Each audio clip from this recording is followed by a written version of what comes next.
The story of the Baba is an absolutely crazy story, full of twists and turns and international rivalries, culinary intrigue, war, and a lot of happy accidents as well. I was recently traveling to Italy with my girlfriend Julia. By the way, you can see her in some of the other videos on this channel, and we spent quite a lot of time in Napoli. It's a great city, and so there we got to discover two of the main icons of the city, Maradona and the Baba. Of course, this video is about the Baba. We'll keep Maradona for another time, although that is a crazy story as well.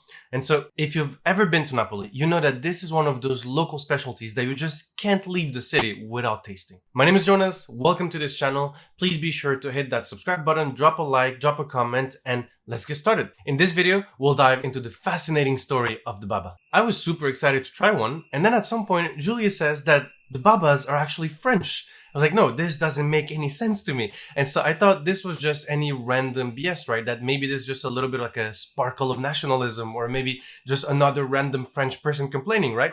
And so this turned into a whole little debate. So we just had to sit down and do some research. As we started digging into this pastry's crazy history, we started learning about the huge fights between the French and the Italians that have been going on for centuries. This is absolutely crazy. And so the results are not what you would expect. Before we dig deeper, let's answer the most important question. What even is a baba? In short, it's a famous pastry made of an extremely soft dough that allows it to absorb the rum syrup that it's usually soaking in. It can be served with whipped cream, fresh fruit, custard, or just as it is.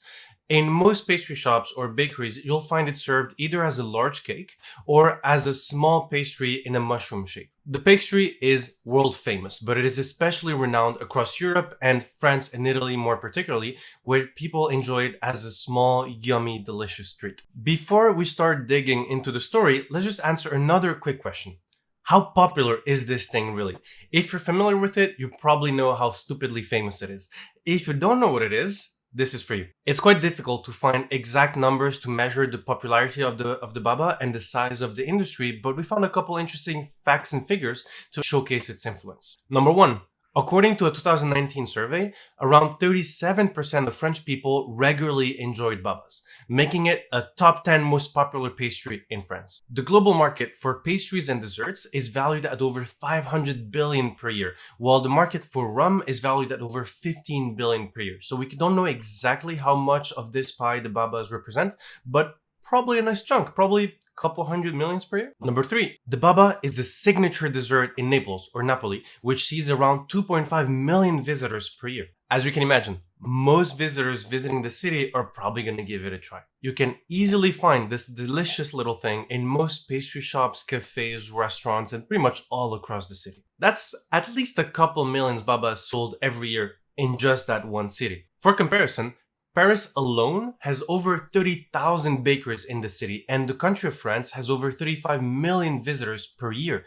That's a lot of babas you can sell every year. I'll let you do the math. Keep in mind that we've only really discussed France and Italy up until now. This pastry is an international thing, and you can go and find these things as far as Japan and Korea. They're literally everywhere. Fourth and last point. Just do a quick search online on a bunch of different social media platforms and you'll see hundreds of millions of posts about the Baba. This attention has been a huge boost in growing its popularity and its audience internationally. This has inspired both home bakers and professional chefs to discover and to try out new combinations and new flavors, which is really exciting. All right, time for the history check. Get ready because your mind is about to be blown. This is where the crazy part really starts. To learn where the Baba came from, we need to travel back in time to the 18th century. At that time, a Polish king named Stanislaw Leszczyński, sorry for butchering the name, was exiled to Lunéville in France after his defeat against Peter the Great. This guy was a refined intellectual with a passion for food and wine. To sum it up, he had expensive taste. And his personal pastry chef,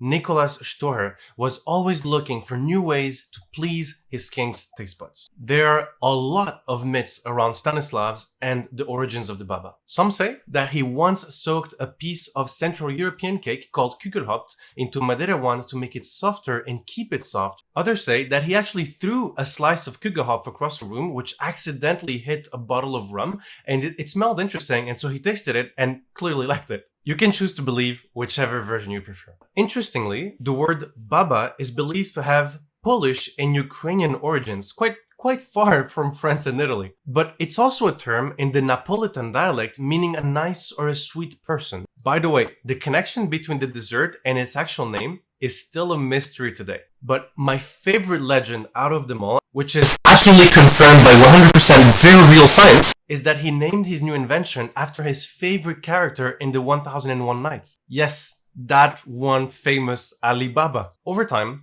the Baba recipe quickly improved. They started adding raisins, candied fruits, and saffron.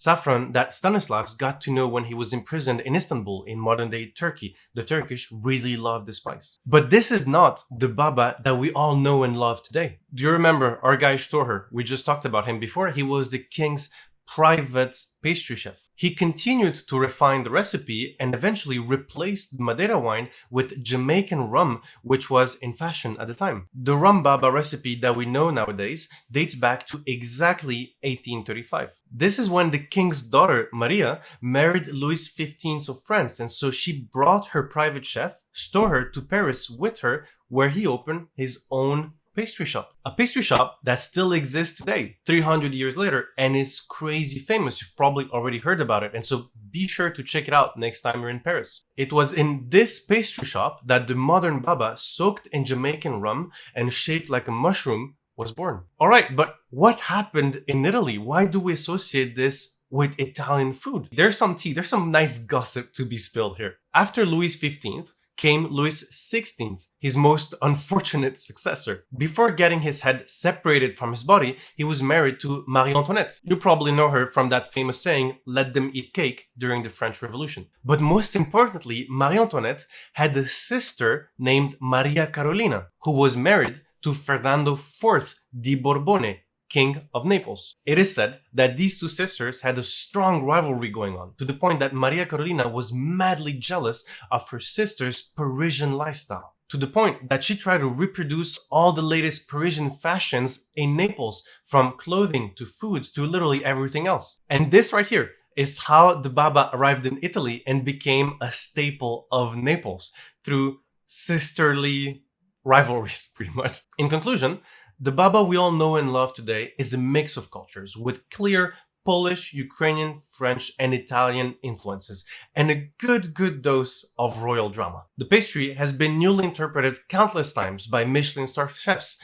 contestants on cooking shows, and participants on baking competitions. Think Top Chef, Le Meilleur Pâtissier, Master Chef, and many more. I can only recommend you should absolutely taste one of the more traditional ones, and also try to taste one of the new variations, new interpretations if you ever get the chance. Most of them are delicious. I hope you enjoyed this video, and please let me know in the comment which Baba is your favorite. Please don't forget to drop a like and to subscribe to never miss out on one of our new videos. Thanks a lot, and see you soon.